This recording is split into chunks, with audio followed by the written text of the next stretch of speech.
வணக்கம். நம்ம வீட்டு தோட்டத்தில் பலவிதமான பூச்செடிகளை வளர்ப்போம். இந்த பூவை பாருங்கள், எவ்வளோ அழகாக இருக்குது. ஃபுட்பால் லில்லின்னு பேர்.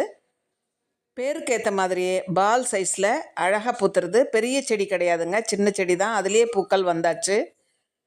இந்த செடி எத்தனை வருடங்கள் ஆனாலும் நம்ம வீட்டில் அழியாமல் இருக்கும். இந்த செடியை நீங்கள் வாங்கி வளர்க்கலாம். எங்கள் வீட்லேயும் ஒரே ஒரு செடி தான் இப்போ நீங்கள் பார்க்குறத வாங்கினேன்.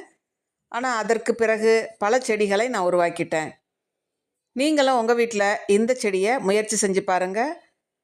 ஒவ்வொரு சீசனுக்கும் நமக்கு நிறைய பூக்கள் கிடச்சிரும், தோட்டம் அழகாகிடும். இந்த செடி உங்களுக்கு வேணும்னா என்னோடய வாட்ஸ்அப் நம்பருக்கு மெசேஜ் பண்ணால் உங்களுக்கான விளக்கங்கள் கொடுக்கப்படும். எத்தனை வருடங்கள் ஆனாலும் அழியாத gladiolus, rain lily, amaranthus lily போன்று இவற்றையும் நீங்கள் அழகாக வளர்த்துக்கலாம். தேங்க்யூ.